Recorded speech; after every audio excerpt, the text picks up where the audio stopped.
Você que está assistindo hoje pela primeira vez, tá? Nós vamos conversar hoje sobre a família. Cada dia nós temos conversado sobre um tema diferente, não? E hoje sobre os modelos de família, mas eu gostaria mesmo de refletir como ajudar os casais a colocar em prática aquele sonho de ser feliz. Seria o tema de hoje. Como os casais colocar em prática aquele sonho de ser feliz, porque se eu perguntasse para você o que é para ser feliz hoje no caso, você ia dizer que é viver o amor, é que viver a felicidade, ser feliz os dois, o outro fazer o outro feliz, enfim. Mas aí todo mundo já sabe. Todo mundo já sabe isso, inclusive você. Então, eu queria conversar sobre os 5 passos. São os mais verdadeiros e autênticos? Não sei, mas pelo menos seriam coisas para nós nos conhecermos e como trabalharmos um pouco a dimensão da família a partir de hoje. Então seriam os 5 passos do casal para ser feliz. Vamos conversar sobre isso? E eu gostaria de começar com aquelas frasezinhas que talvez vocês saibam muito bem, mais do que eu. Aquelas frases que aparecem na vida matrimonial, na vida dos dois. Por exemplo, aquela frasezinha que o celular dele ninguém mais pega, a senha você não sabe mais qual é do celular. E aquela passagem, aquela constatação que você tem que a pessoa, ele ou ela mudou demais, agora é só no celular. É tudo eu, por exemplo, ele não tá nem aí, não decide nada, é sempre eu que tomo a decisão, padre. Chega e diz que tá morto de cansado, então senta ali numa cadeira e espera tudo pronto. Você já chegaram a essa fase aí, seus pais? Ou então aquela fase de dizer que a pessoa é sem paciência demais, não sabe o que é que faz, está agoniada. Ou aquela constatação anterior, quando a pessoa dizia, olha, quando namorávamos, era depois que se casou mudou muito, mudou completamente. Ou aquela outra constatação que dizia, os primeiros anos foram muito bons, depois foi só sofrimento. Então aqui nós temos que começar agora a partir da realidade, do dia a dia, de como se constrói tudo isso, de como refazer alguns passos e, sobretudo, quando se perdeu de vista esta busca da felicidade como casal, né? Como casal. Mas para isso é interessante a gente entender um pouco dos modelos de família hoje. Como nesse pleno século XXI, nesse tempo de isolamento social, nós conhecemos também os modelos, sobretudo porque até então havia somente, sobretudo antes de 1960, aquele modelo padrão, nós podemos dizer, não? Do pai, da mãe e dos filhos. Mas este modelo padrão, tradicional, ele foi perdendo espaço no dia a dia da nossa vida, sobretudo esses últimos tempos para cá, e foram se criando novos perfis de lares brasileiros. E como eu disse, dos anos de 60 para cá foram muito cruciais para essas transformações de famílias. Isso porque foram acarretando várias outras situações, por exemplo, o ingresso, a entrada da mulher no mercado de trabalho, isso ajudou muito. Depois a diminuição da queda da taxa de fecundidade. Olha, eu sou padre numa cidade que eu consigo encontrar 3 gerações. A primeira geração do avô, que tinha 18, 20 filhos, 16 filhos. A geração deste filho, deste senhor, desse avô, que é possível encontrar ali 8 filhos, 7 filhos, 6 filhos. E hoje eu já encontro que seria a terceira geração, que são os netos daquele primeiro casal lá que só tem 2 filhos. Então, assim, diminuiu a queda brusca da taxa de fecundidade também da família. Isso porque os filhos hoje não são vistos mais como bênção, como antigamente. Mas fulano foi tão abençoado, tantos filhos teve. Hoje o filho é visto como um peso. Ave Maria, ter filho hoje é pesado demais. Não, tem que levar para a escola é tão cara, tem que cuidar da saúde, tem que cuidar... Então o filho hoje, houve uma interpretação equivocada do modo de compreendê-lo e de concebê-lo. Antes era uma bênção, hoje é um peso. Isso é muito delicado, porque isso ajuda na diminuição também da taxa de fecundidade. Depois a legalização do divórcio, que provocou mudanças estruturais demais no seio da família. Quantas pessoas, por exemplo, não se transformaram completamente e hoje criam apenas os filhos sozinhos, ou o homem que faz também até a função de mãe, a mãe que faz aquela função de pai, porque... Então se levantou nesses últimos tempos muitas discussões sobre a família, sobre os tempos que se passaram, sobre estas inversões de valores, exatamente. Então houve muitas situações. E daqui, de 1960 para cá, você que está entrando agora, nós estamos conversando sobre os 5 passos do casal buscar a felicidade nos dias de hoje.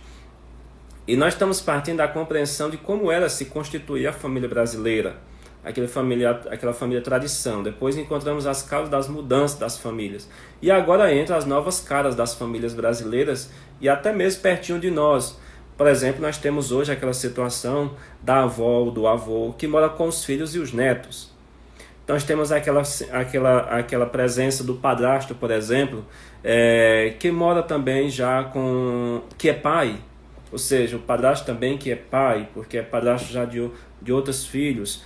Tem outras situações, por exemplo, o filho que se divide entre a sua casa e a casa de seus pais, a chamada residência alternada.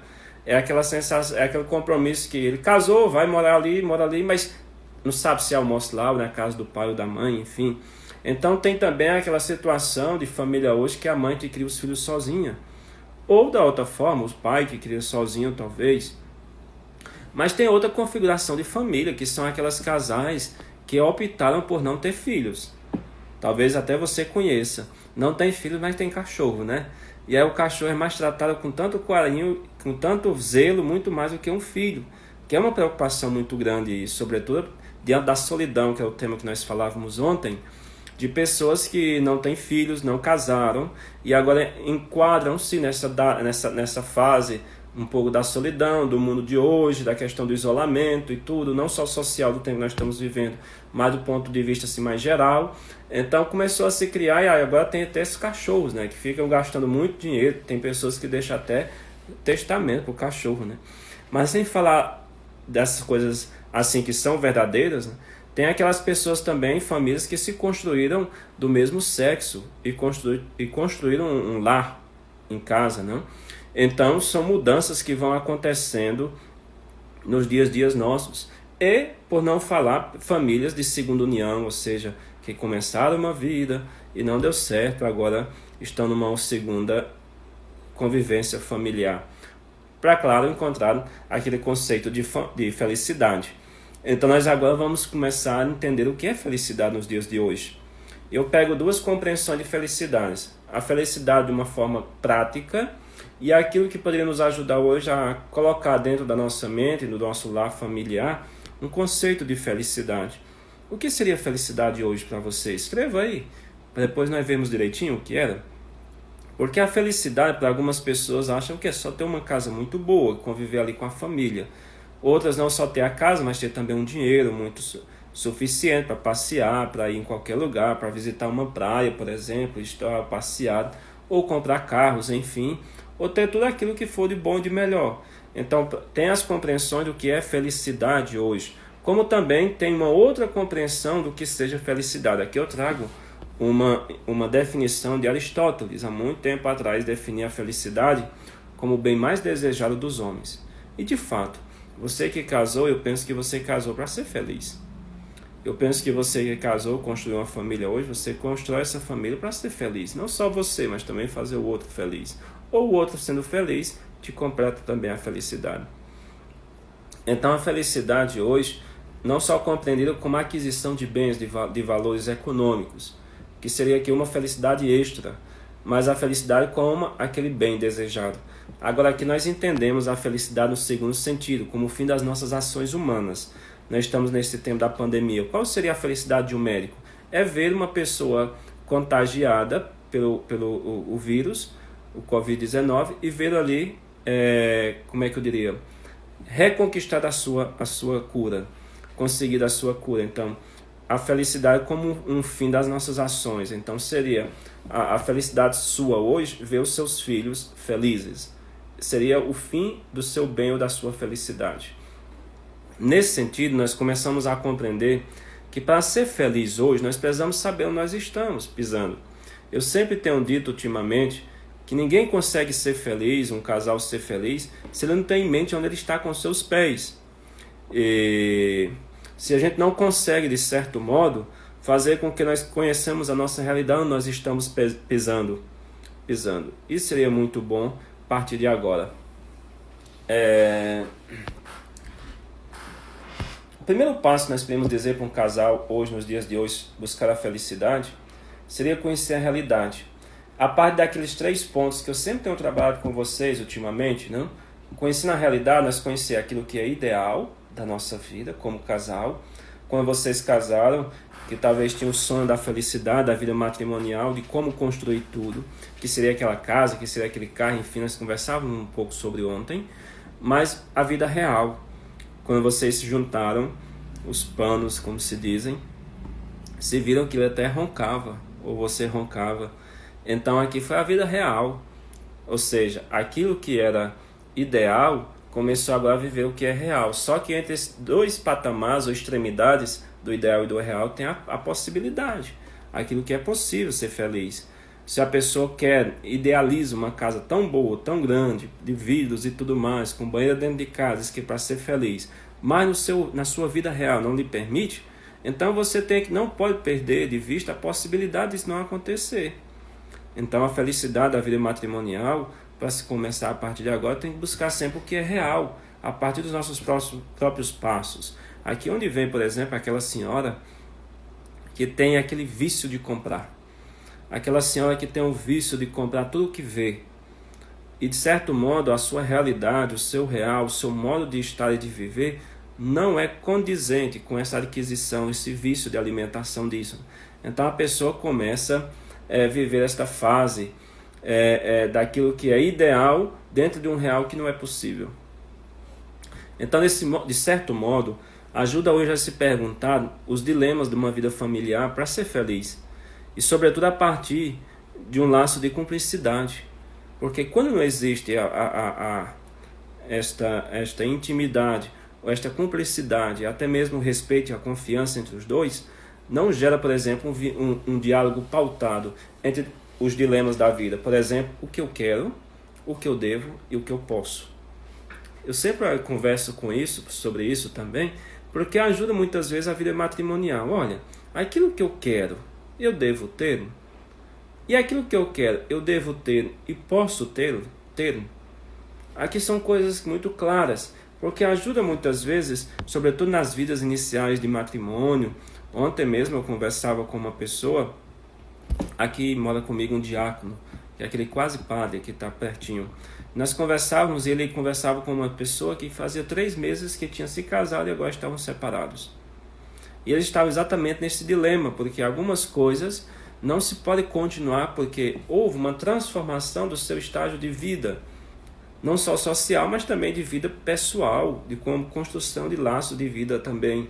Porque aquilo que você era e queria que acontecesse, agora você muitas vezes não deve, até mesmo podendo, porque o seu estado de vida é um outro agora. Então entender tudo isso ajuda a viver e a indicar um passo de felicidade na vida do casal. O que eu quero, o que eu devo e o que eu posso. Às vezes você pode até ir uma festa, mas você deve ir sozinho.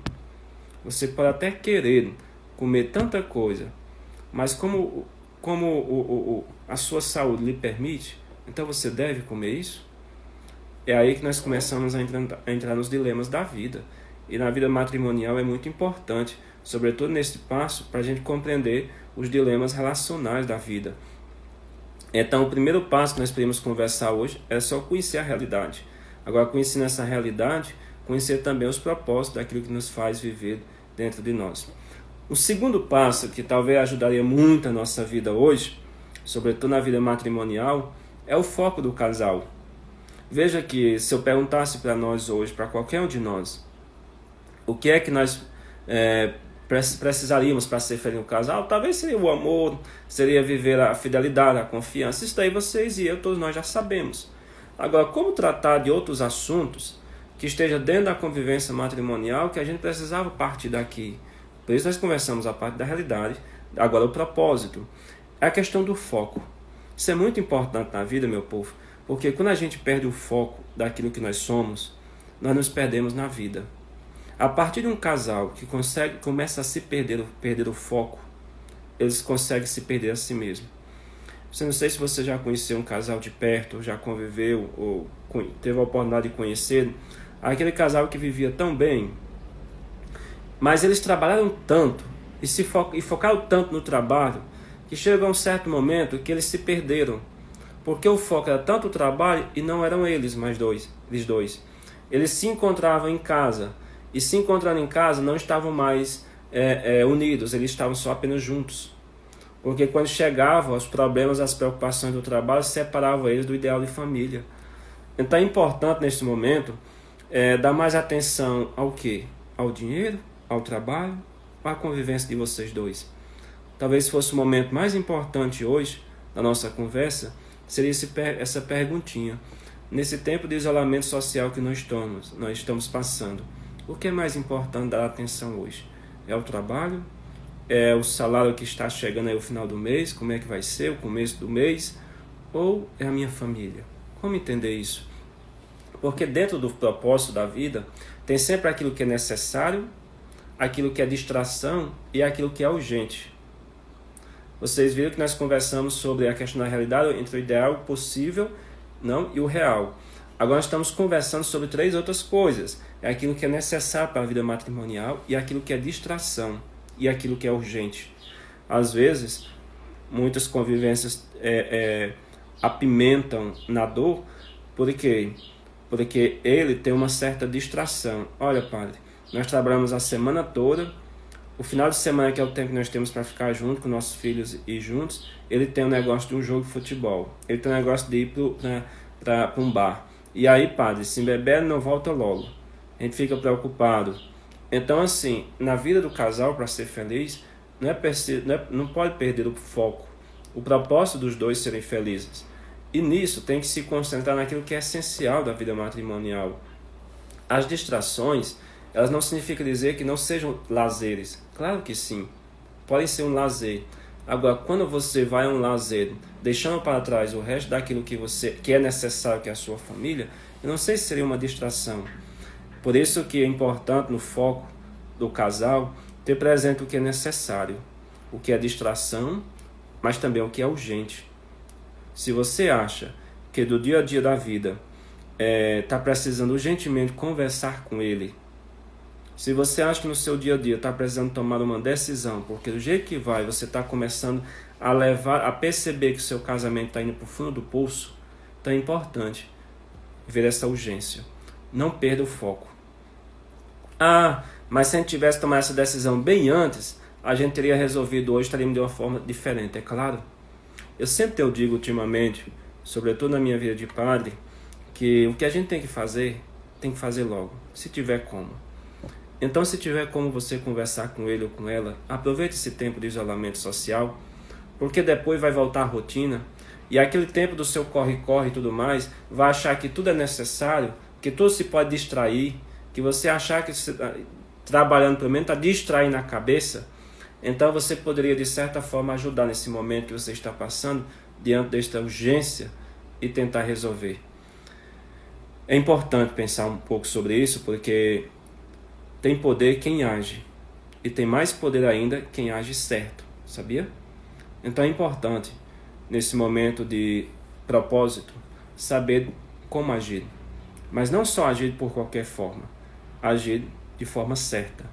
É importante nesse sentido do propósito, porque não poucas vezes no dia a dia da nossa vida, a gente encontra tantos casais que são necessários conversar, ter um momento de conversa, ter um momento de distrair um pouco, porque eles estão tão concentrados no problema que não conseguem ver o outro mundo que está circulando ao redor da vida deles, mas preferem resolver a urgência de uma outra forma, clonando o WhatsApp dele ou dela. E aí muitas vezes seria um insuficiente, porque talvez você não conseguisse entender tudo aquilo que está acontecendo. E no fundo, quando acontece uma traição, nós já conversamos sobre isso. Além de ser o medo do abandono, que é uma das formas de manifestar o vício, o ciúmes, é também uma forma de você revelar a sua fraqueza. Eu penso que conversar sobre a felicidade nos dias de hoje é muito importante, sobretudo na vida matrimonial. Então você que está chegando, que estava perguntando sobre o que nós estamos conversando hoje, nós estamos conversando sobre os 5 passos do casal para viver a felicidade nesses dias. E nós conversávamos a partir da realidade, aonde nós estamos. O segundo passo que nós conversávamos era tentar o propósito, descobrir o propósito. Por que casamos? E dentro desse casamento que nós estamos convivendo, o que é necessário, o que é urgente, mas o que é também distração na nossa vida matrimonial.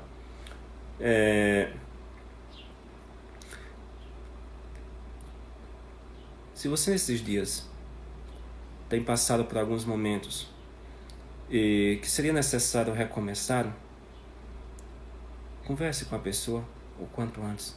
Faça isso de forma urgente. Vamos ao terceiro passo? O terceiro passo, que aparece muito forte, sobretudo na vida matrimonial, é a liberdade. E a liberdade como este passo assim para que vocês sejam felizes. Eu sempre desconfio muito aquele casal que não confia no outro. Aquele casal que o outro não sabe qual é a senha do celular. Aquele casal que o esposo ou a esposa não aceita um outro pegar no celular um do outro. Acho tão estranho, sabia? E de certo modo, aquela insegurança, porque a pessoa tem que ficar ali 24 horas, manda mensagem, a pessoa não responde. E não respondendo, a pessoa já fica imaginando o que está acontecendo. E de certo modo, a pessoa fica se perguntando se é a pessoa correta com quem está convivendo. Então assim, eu acho que é importante, a partir de hoje, a gente compreender esta felicidade. Mas essa felicidade dentro de uma liberdade. Como é esta liberdade que nós podemos pensar? Esta liberdade a partir de um libertar-se. De que é que você precisa se libertar hoje? Porque nós libertar de para libertação para. É importante esse passozinho, viu? Libertar-se de libertação para. Por que é importante essa chavezinha? Porque às vezes você tem até liberdade, confiança nessa pessoa, mas você está precisando se libertar de uma coisa para você ser feliz e livre com ele. É importante isso, nesse sentido, compreender o que é a vida. Mas nesta compreensão da vida, e de certo modo sentir essa liberdade do outro, como primário daquilo que precisa ser feliz, porque a liberdade do outro, ela pode ser compreendida também com aquilo que é mais sagrado. Então, talvez você diga assim, olha, mas eu estou tão inseguro, porque depois que aconteceu isso ou aquilo, aqui onde vem a liberdade na vida matrimonial para ser feliz? Talvez você não esteja na insegurança. Talvez você não esteja não na desconfiança. Talvez você esteja não naquele sentimento de que não pode se refazer. Talvez você esteja precisando libertar-se de alguma coisa para libertar-se para outra coisa. Essa passagem aqui na vida matrimonial, isso é muito importante, sobretudo quando quebra o vínculo da felicidade, do respeito, da confiança mútua. Porque a pessoa não consegue mais se libertar de alguma coisa que ficou no passado. A pessoa não conseguiu se libertar de alguma coisa, de uma traição, de uma coisa que ele descobriu. E a pessoa está ali presa ainda e não se libertou daquilo.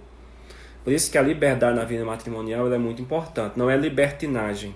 E prova disso, que quando alguma coisa está errada, sobretudo no ponto de vista da liberdade como passo para ser feliz, é que quando você não ama mais a pessoa, você não se importa mais com ela.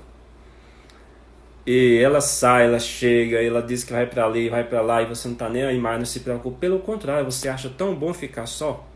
Ainda bem, está fora de casa. Por quê? Porque a liberdade de alguma coisa é importante para você também se compreender. Então a liberdade não é só do outro. A liberdade não é só da outra pessoa com a outra pessoa, mas é de si mesmo. Então, para se amar ou para amar as pessoas, é importante também compreender esse conceito de liberdade. Olha, se você não confia na pessoa mais, se você não confia em si mesmo, você está passando uma fase assim de muita insegurança, é importante compreender esse conceito de liberdade. A liberdade não é você dizer assim, vai e volte. Não, a liberdade é você conseguir se libertar de alguma coisa. Por isso que neste passo da liberdade, é importante você valorizar o que você já tem. Porque a gente pensa que a liberdade é conquistar sobre tudo aquilo que a gente quer. A gente pode imaginar que a liberdade seja aquilo de a gente fazer no nosso tempo, naquilo que nós temos e que fazemos, a liberdade de nós corrermos sempre atrás dos nossos sonhos. Não. Eu penso que a liberdade é valorizar já o que nós temos. E valorizando o que nós temos, aí depois nós podemos correr atrás dos outros sonhos. Por isso que na sua liberdade, Nunca deixe de valorizar o que você já tem. Sua família, seus filhos, seu esposo, sua esposa, não sei, seu emprego. Porque senão, quando você for correr atrás dos seus sonhos, quando voltar, a sua liberdade já não esteja mais. É importante perceber sobre isso. Nesta liberdade tem um outro elemento muito importante também. É quando acontece na vida matrimonial a perda da liberdade. Como é essa perda da liberdade? É quando os dois chegam a um estágio de vida de convivência tão ruim, tão difícil, que agora ele quer perder essa liberdade voltando ao seu tempo de juventude, de adolescente. Sobretudo naquela fase dos casais, quando ele começa agora a querer ir para a festa, sozinho, querer sair todo final de semana. Ou então ela também começar a ter as amizades sempre com outras pessoas, perdendo um pouco o vínculo da vida matrimonial. Porque aqui nós podemos dizer que é uma perda de liberdade matrimonial e uma tentativa de recuperar aquilo que ela viveu no passado e deixou para trás. Então é muito importante esta parte da liberdade e compreensão sobre isso. Por isso que é importante a maravilha que se tem enquanto se cria para a vida. Não espere viver apenas quando a vida que deseja começa a existir. Isso é importante. E nesta liberdade aqui, é importante outra compreensão daquilo que nós já falamos anteriormente, que é a dinâmica do perdão. Você só consegue perdoar do fundo do seu coração se você estiver livre. Se você não estiver livre, você não perdoa. Se você perdoa ele porque está com medo de ficar sozinha com os filhos, não ter como criá-los, você nunca vai perdoá-lo. Porque o perdão se dá na liberdade. O perdão só se dá quando você é livre. Da mesma forma, se ele te vem pedir perdão, ou ela te pedir perdão, mas vem com aquilo que nós dizíamos, um dos sonhos compensadores, que é te dar, por exemplo, um presente, alguma coisa, de jurar frases eternas de amor, e no fundo você percebe que não é na liberdade, mas para um outro interesse, não vai sustentar muito tempo. Então, para ser feliz na vida matrimonial, além de você conhecer a realidade, saber tudo o que acontece na vida dos propósitos, é preciso ter também a liberdade. E nesta liberdade compreender a dinâmica do perdão. Eu tenho muita vontade em breve de falar com vocês sobre o perdão, o sacramento do perdão, sobretudo nesse tempo que muitas pessoas pensam que o perdão é conversar só com um psicólogo para aliviar a culpa. A culpa é diferente do perdão, sobretudo do pecado. Padre, quais são os 2 últimos passos para a vida matrimonial? Tem 2, tem. Primeira coisa desses 2 seria a autenticidade. A autenticidade da vida matrimonial é muito perfeito, sabia, meu povo? Eu não sei se você já chegou a conviver com uma pessoa que se julgava sempre vítima, que as pessoas não gostavam dela, que outras pessoas talvez só queriam tirar proveito dela. Olha, ninguém consegue chamar a atenção das outras pessoas falando sempre dos seus problemas, dos seus sofrimentos, das suas angústias, a não ser que a outra pessoa tenha a mesma doença. Ninguém consegue, viu? Ninguém consegue. Então aqui é importante nessa questão da vida matrimonial, da busca da felicidade, a autenticidade.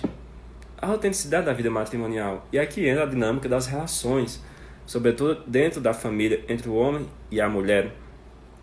Por quem ou por qual coisa da vida, né? Às vezes, hoje nós estamos num tempo tão passageiro, tão frágil de relações, que nas primeiras dificuldades, como eu dizia, né, que eu escutava o diácono ontem falar, de uma jovem que casou com 3 meses e estavam separados. Por quê? Porque a nossa autenticidade ela está tão provisionada que a gente acha que casar não tem as suas dificuldades, como também qualquer decisão da nossa vida. Então, assim, ter uma autenticidade naquilo que nós decidimos é importante. Como é importante também como conduzir as dificuldades, os problemas. Ter autenticidade e você não deixar ser engolido pelos próprios problemas. Quantas dificuldades não temos? Quantas situações não sabemos e enfrentamos? Agora, quando o casal começa a girar nesse mundo, não? E perde a autenticidade, a questão dos vícios, a questão das contas para pagar e não tem com que pagar, a má criação dos filhos, uma pessoa que vive como se nunca tivesse uma vida matrimonial, casados ou não. Então, assim, você perde um pouco a sua identidade, a sua autenticidade também de vida matrimonial. E, de certo modo, você perde também a credibilidade daquilo que é ser um bom pai, ser uma boa mãe. De tal forma isso é verdade, que muitos pais demoram muito tempo a conhecer essa identidade, essa autenticidade. Você talvez já tenha conhecido um pai que bebe tanta cachaça, que chega batendo, derrubando, quebrando tudo dentro de casa. E quando isso acontece, que os filhos começam a crescer, eles chegam a uma situação de reflexão da vida que diz: hoje eu tenho que parar, porque eu tenho que dar exemplo aos meus filhos. Ele acha que dá o exemplo só depois que está grande, né? Então, assim, às vezes, a autenticidade, ela tem que chegar a um certo momento para não perder a credibilidade. A credibilidade da forma de falar. É como aquela situação também na fé. Vai para a catequese, meu filho, caminha, vai, escutar as coisas de Deus. Aí a criancinha fica se perguntando: mas eu vou e mãe não vai? Pai nunca foi. Então a autenticidade na vida matrimonial, ela é muito importante para responder a pergunta: por que foi que eu decidi viver o resto da minha vida com essa pessoa? Por que foi que eu decidi, de certo modo, conviver com essa pessoa pro resto da minha vida? É importante compreender isso, porque, como eu disse, na vida matrimonial tem suas dúvidas, seus medos, como em qualquer outro medo, como em qualquer outra situação de vida. Tem sempre isso. Agora, como é importante, dentro desta convivência, desse processo de vida, compreender os estágios dos medos, das dúvidas. Talvez aquele tempo que você, assim, recém-casada, não tinha tanto medo, não tinha tanta dúvida, passou pelo tempo de uma maturidade, como ontem nós vimos, não? É aquele momento da maturidade mais dos seus 40 anos, que começa a haver uma reflexão, a busca do essencial do matrimônio também, e aí você começa a encontrar razões para continuar, outras para abandonar, e assim nós vamos começar a construir a autenticidade da nossa vida, de tal forma que você começa a descobrir que viveu bem quando você encontra a educação dos seus próprios filhos. Eu tenho vários casais aqui na paróquia, onde eu trabalho, que você olha para os filhos, é um reflexo da convivência dos pais. Meu Deus, como os pais conseguem educar os filhos de uma forma tão perfeita. Na nossa paróquia aqui tem tantos casais que a gente olha para eles e, meu Deus, que exemplo de casal. Vão sempre ao trabalho juntos, ou não, trabalhando perto um do outro, vão sempre, conseguem perceber que se dão bem nas ideias, se concordam, se completam. E de certa forma isso foi tão fácil passar para os filhos aquilo que eles já tinham de tanta autêntica credibilidade que eles tinham dentro deles, da vivência deles. Então eu achei isso tão importante e tão bonito na nossa paróquia, que eu queria passar para vocês, e eu acho que seria bom pensar um pouco sobre isso, porque como educar os filhos nos dias de hoje, como buscar autenticidade nos dias de hoje, para que a gente não se perda um pouco. O próximo passo que nós podemos falar sobre hoje, e de certo modo para concluir nosso momento da busca da felicidade nesse tempo que nós vivemos, é a vocação. A vida matrimonial também é uma vocação. Você não escolheu talvez casar com essa pessoa que você esteja hoje, no sentido de você dizer assim: tenho tantas pessoas, agora esse daqui é meu. Porque a vocação, ela é sempre uma experiência provocada pelas relações. E conosco mesmo, no primeiro momento, porque eu também, de certo modo, me descubro, e eu me descobrindo, eu vou também ao encontro daquilo que me completa. Mas a minha vocação é uma experiência também provocada de relações com o outro e com Deus. Então a vocação, a realidade provoca e Deus nos provoca. Agora, Deus nos provocando, a realidade nos provocando, nasce uma terceira coisa aqui, que é a minha decisão. Então a minha decisão de vida me leva agora, de certo modo, a tomar uma decisão. Como eu conseguir alcançar um novo estágio da minha vida? Aqui entra a dimensão de Deus, a espiritualidade. Eu sempre tenho dito ultimamente que se um casal não reza, ele não vai muito longe não. E pode ir de aparências. Por quê? Porque um casamento, quando não se concentra a voltar para Deus diante dos seus problemas, ele vai ter os mesmos problemas daquele casal que nunca foi à igreja, nunca foi à missa. Eu sempre digo isso. Um casal que vive a sua vocação matrimonial como matrimônio, como sinal de Deus, ele tem os mesmos problemas daquele outro que nunca foi. Pelo contrário, no domingo os dois casais, o casalzinho vai à igreja, o outro vizinho sai para uma pizzaria, para uma churrascaria. Podem ter os mesmos problemas? Podem. Porém, com uma diferença. Aquele casalzinho que vive na igreja, partilha, escuta a palavra de Deus, ele pode ter o problema e ver este problema de uma forma diferente, talvez com esperança. O casal que às vezes convive, não é que ele esteja distante de Deus, mas talvez distante da igreja, ao ver o problema, pode ele ver exatamente um desespero. aquilo que para os outros é uma esperança de solução, o outro pode ver como uma forma de desespero. Daí você encontra muitas vezes aquele casal que está passando por dificuldades e ele sai para beber uma, para esquecer o problema.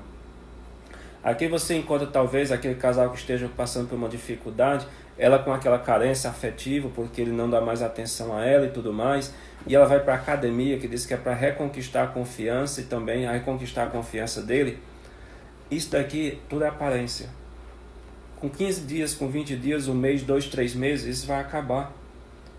Por quê? E Deus o livre que isso não aconteça, mas pode ser exatamente ali que consiga encontrar um outro fio de compensação, que aí entra, por exemplo, a linha das traições.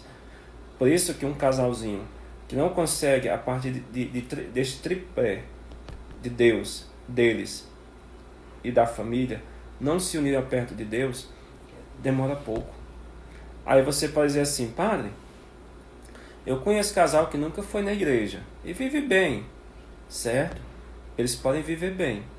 Pode haver, de certa forma, na convivência, como nós chamamos muitas vezes, um termozinho muito usado, que são o significado seria aquelas adaptações. Você adapta a conviver com a mediocridade. Você adapta-se a viver com aquela fase de vida que você vai dizer assim: meu Deus, estou nessa idade, começar tudo de novo, então deixa passar, deixa rolar, deixa ver o que é que vai dar até o fim. Já estou mais para lá do que para cá.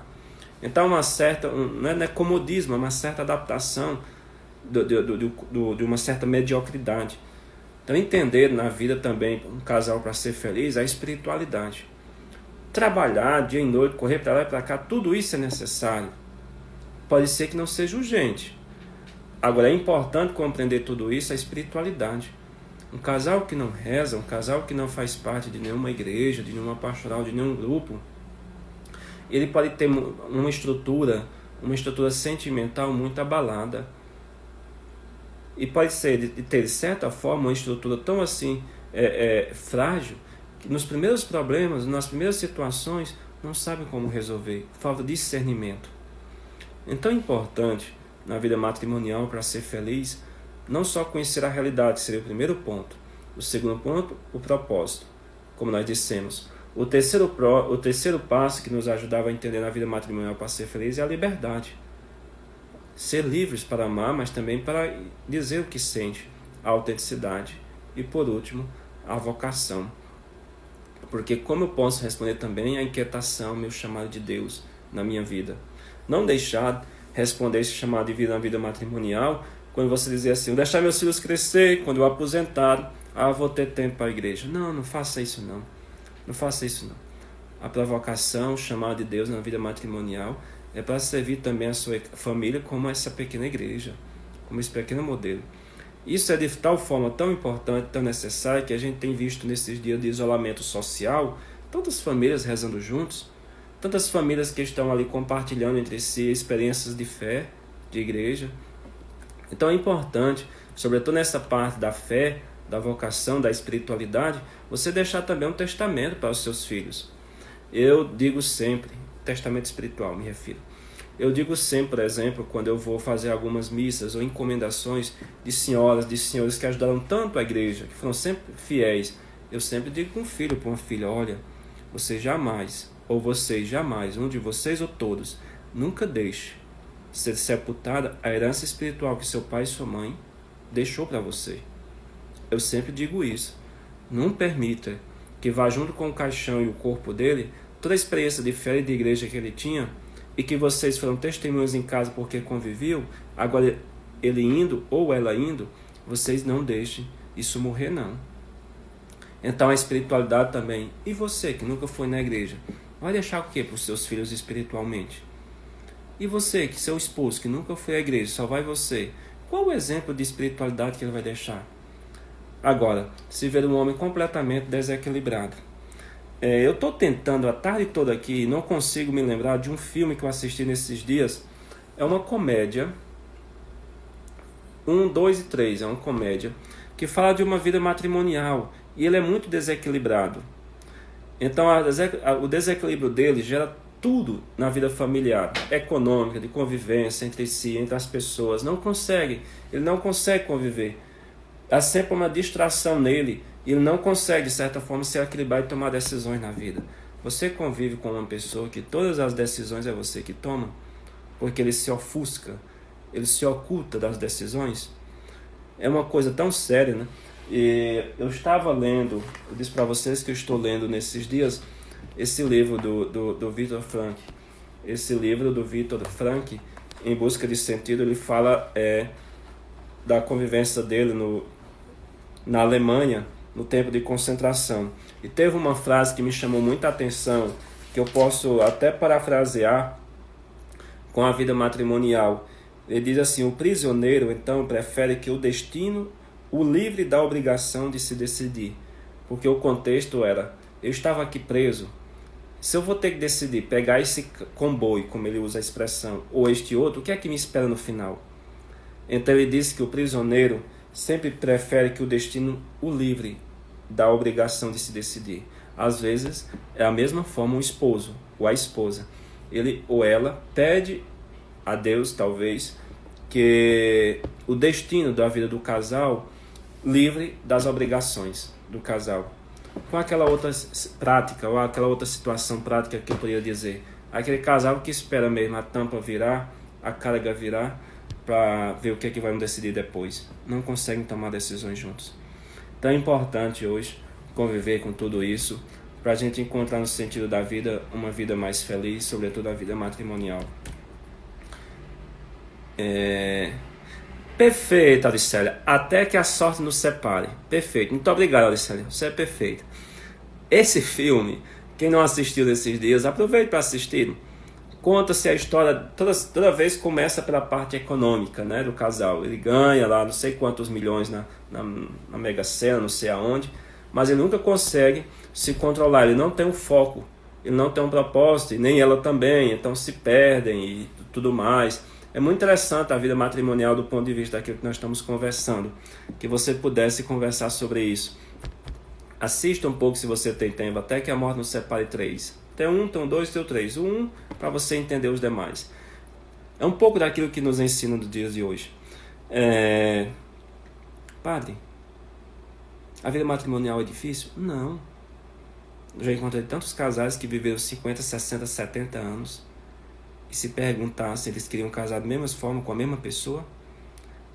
Já rezei tantas missas, e ali sentado no primeiro banco, não sei aonde, ela chorando ou ele chorando, e eu chego para ele ou para ela e pergunto se está com saudade. Eu disse: Padre, eu nunca esqueci. Eu nunca esqueci. Então, vale a pena você ser feliz, vale a pena decidir ser casado, e vale a pena descobrir a sua vocação. Nunca espere que os outros decidam por você. Para ser feliz hoje precisa ter propósito, mas a parte da sua realidade, para entender a sua liberdade, para entender aquilo que você faz, para depois conhecer de certo modo os outros passos que a vida nos propõe, que é a autenticidade e a vocação. Por isso que nos dias de hoje, mais do que sempre, precisamos de bons casais, para ser felizes. Você olhar para um casal e ver a autenticidade da vida deles. Da mesma forma vocês olharem para o padre e sentirem neles a segurança. Da mesma forma você vê para o seu pai e dizer assim: mas olha, que exemplo ele me deu. Esses dias eu estava conversando com uma pessoa e ela me dizia exatamente isso, né? Os pais separados e o pai dessa pessoa, é completamente dominado pelo vício do álcool, da cachaça. E foi por esse motivo que eles se separaram, os pais. E ainda hoje, ela disse que tem uma grande dificuldade, porque conviver com os pais distantes, ele completamente dominado, quando começa a beber aquele dia, ele não para mais, fica pelo chão, se enrolando. E ela dizendo: Padre, isso me dói tanto. Quando a gente perde na vida o foco, o propósito, quando a gente começa a alimentar uma distração na vida, a gente não vai muito longe não. E nesta parte da distração do casal, eu iria ainda mais à frente. Eu sempre desconfio no sentido de como eles irem longe, um casal, se na convivência do dia a dia, ele tem um pequeno grupo de amigos, de casais amigos, que não tem nada a ver com o seu estilo de vida. Eu digo isso, por exemplo, um casal que tem experiência da igreja, que vai à igreja, que rezam juntos e tudo. E toda vez que ele sai, por exemplo, a uma festa, não sei, a uma churrascaria, uma pizzaria, não sei, a praça, ou passearem, não sei, algum lugar, eles nunca conseguem ou se encontram. Toda vez aquele casal de igreja ou não, vai sempre com outros casais que têm um estilo de vida completamente diferente. Eu me preocupo com isso, né? Eu me preocupo com isso porque me parece que há uma distinção, ou uma separação, uma desagregação daquilo que vive com os amigos que o acompanham. É claro que ali você também está para evangelizar, você pode também ajudar a se converter, a se aproximar da igreja, enfim. Mas olha, tenha muito cuidado como casal quando você se aproxima de pessoas que são completamente diferentes do estilo de vida. Você tem que virar as costas, abandoná-las? Claro que não. Não pode sair com eles? Não, não é isso que eu estou dizendo. Mas como aquilo se torna uma rotina, e você olha para a pessoa, para o casal, e não tem nada que possa lhe aproximar da sua identidade, autenticidade de vida, não sei se isso é tão interessante, né? Como eu digo, né? Que a gente vai escravizar. Então vamos pedir a Deus que nos dê a graça de descobrir também a nossa vocação. A Irenilda fala da oração na vida matrimonial. Eu quis tocar mais na parte da espiritualidade, Irenilda. Quando eu colocava a espiritualidade como essa necessidade do casal ser provocado pela própria vida, né? Pela própria vida. Mas dentro desta linha da oração, que Irenilda, depois as outras começam a conversar, é muito importante. A oração na vida matrimonial, ela não é só a igreja. É verdade, tem aqueles casais que rezam dentro de casa e vivem até talvez melhor do que um ou outro que vai estar ali sempre dentro ou envolvido nas pastorais. É verdade isso. Mas a oração, ela revela também a nossa forma de viver com Deus. A oração na vida matrimonial ou na vida conjugal, ela é uma consequência do nosso modo humano de viver a vida. Isso é muito importante, viu? A oração como consequência do nosso modo de viver humano a vida. Por isso que às vezes você vive dentro da igreja, peleja para seu esposo ir e ele não vai. Só vai de ano em ano na festa do padroeiro, num batizado, quando foi para batizar os filhos, talvez. Ou quando vai, fica assim impaciente, olhando o relógio, que hora é que vai terminar a missa. Ou o encontro, ou a reunião. Por quê? Porque a oração, ela é uma consequência do nosso lado humano de viver a vida. A oração não é como se fosse assim, derramar uma água na cabeça da pessoa e fizesse toda uma lavagem. A oração é um diálogo. Então, se você não tem uma certa prática de diálogo com uma pessoa, quando você está de frente a ela, faltam-se as palavras, chega-se o silêncio, o tempo não passa, você começa a olhar o relógio, por que não termina logo? Por quê? Porque você não tem intimidade, não tem afinidade com a pessoa. Então a oração na vida matrimonial, ela é uma consequência do lado humano da pessoa. Se o casal não vive humanamente bem, de certo modo também desfigura este lado espiritual do casal. A oração, padre, é rezar juntos quando vai dormir? Ah, não, aí seria um momento. É importante, viu, entender isso. Não, padre, nós com o casal nós rezamos quando vamos dormir, quando acordamos, a gente reza o terço. A gente reza o terço, a gente quando vai almoçar ou jantar nunca dormimos, ou nunca fazemos isso sem rezar. São momentos de orações, tá bom? São momentos de orações. Por isso que quando eu falei da espiritualidade na vida matrimonial como um passo, eu falei muito mais como um estilo de vida, não só como momentos de oração, porque é importante isso. Aí você pode dizer assim, mas pai, eu queria tanto que meu esposo ou minha esposa fosse à igreja. Eles não vão. Comece por você. Quem é que recebe o talão de luz na sua casa primeiro? Quem é que percebe que o bujão de gás seca primeiro na sua casa? Mesmo depois sendo ele, talvez, que vá até o comércio pagar. Então, comece também por você. Depois pode-se chegar até lá. Não é fácil rezar, sobretudo na vida matrimonial. E quando junta os filhos, mais ainda. Porque na vida matrimonial, na oração para criar os filhos, tem também aquelas fases da vida, que são as paixões, como eu sempre tenho dito. Você consegue levar o seu filho até os 15 anos à igreja, correto? Fazem a primeira comunhão. Até ali é um santo, é o anjo, né?